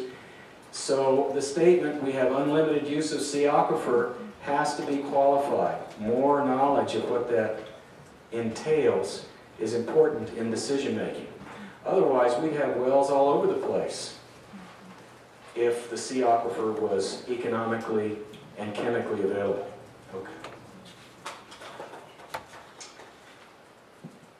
All right, above that, it says credibility and context. The S2109 Act agreement credibility is an essential concern. For example, quote, Kyle is our champion. Mr. Pollock and others have said that. Is this reasonable to ask? Consider that in 1981, in Navajo versus Arizona, it was about the McCarran Amendment's applicability to the Little Colorado River. There were some technicalities where Arizona might not have had the McCarran Amendment be applicable. That's what they were arguing about in the state. Navajo won in the Ninth Circuit Court of Appeals. Arizona appealed to the U.S. Supreme Court. John Kyle, he wasn't Senator Kyle, I almost said that. John Kyle was the lawyer for Arizona against the Navajo Nation, who lost. Briefly, the folks I worked with say McCarran Amendment, what was it? And I said it was passed in 1952. It allows the U.S. to be sued in state court, most of you know this, in general stream adjudications. The Supreme Court in 1976 and 83 said the amendment applies to tribal rights adjudications, but federal law is used. Then everybody says, okay, we keep hearing amendment, McCarran Amendment, McCarran Amendment. Well, what's amended? It's amazing how few people, even lawyers, know what's amended. It's federal law on public lands, like parks and forests and so on. Under the title or subsection, Appropriations of Waters, Title 43, Section, get this, 666, 666. Now, that's in quote, that statement's in a quote, and I see it's not fully presented. I got a telephone call from a retired congressional staffer on February 15th, and I met this person who worked on the Yavapai-Prescott Water Rights Settlement Act many years ago. He calls me maybe once or twice a year. And he called me, he said, you know what I just saw happen? I said, what? He said, I saw a type of fraud committed on the Senate floor by a Senator Kyle.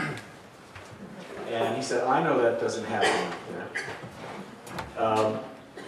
That struck me between the eyes, and to me it was a pretty powerful word.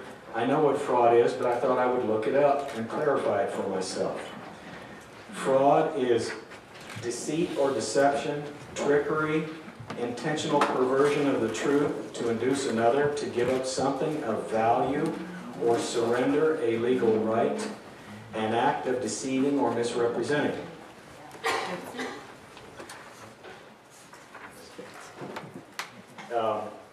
He had help in this deception, and everybody knows about it. I swore to present this today. Go ahead. I was asked, who are these folks? I don't know all of them. That's Mike Foley, most of you know him. That's Senator Kyle's staff, Dr. Ruby, Senator Kyle's staff, and Mr. Paul. It's been reported to me in the last couple of days that grassroots representatives, Navajo grassroots water rights representatives, have hand-delivered copies of this article and Dr. Ruby's complaint letter addressed to Congress to 35 key members of Congress. Most of the staffs already knew and said they disagreed with, and this is not my term, this is the words that were given to the folks that presented. Underhanded conspiracy, Kyle introduced S2109 under. So my contact in Washington reminded me, Kyle and all attorneys are bound by rules of conduct.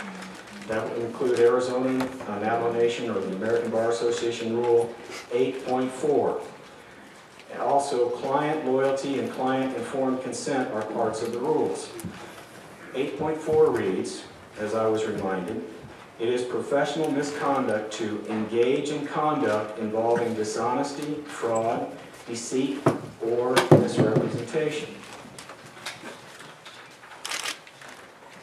Now, the ladies on the committee bent my ear quite a bit. And they said that's not the only time. And Kyle recently told a lie, direct words from the ladies, that should have a quote around it,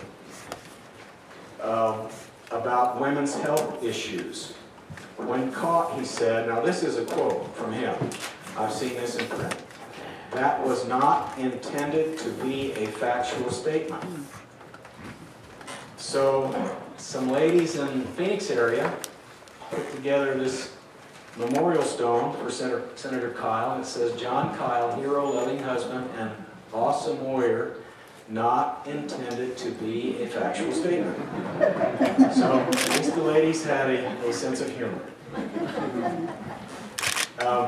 In 2000, the year 2000, Navajo Nation President Kelsey Begay's Chief of Staff, Attorney Sharon Knoll, believed Kyle might have been a lawyer working the 1969 waiver of Navajo Nation rights to the Colorado River, Upper Colorado River. She felt he might have been in this very room. He'd been an attorney for a couple of years.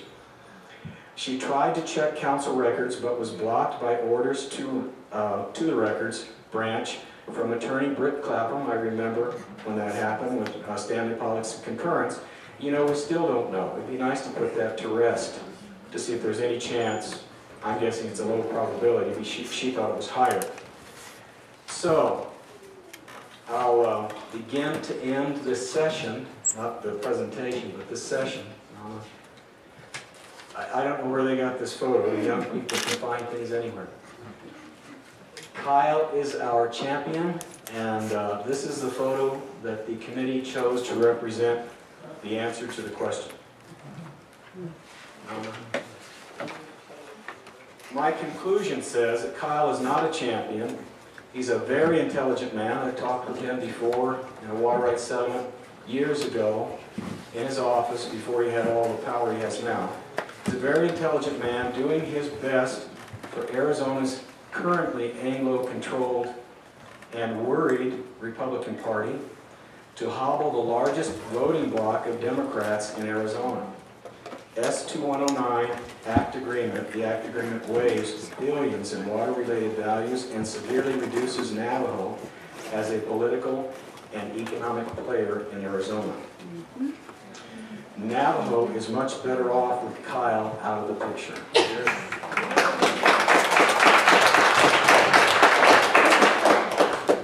Does rejecting the Act Agreement for new, honest negotiations auto-trigger return to court like a dungeon for a final decree? I can't tell you how many times I've heard that on the radio, read it over and over again.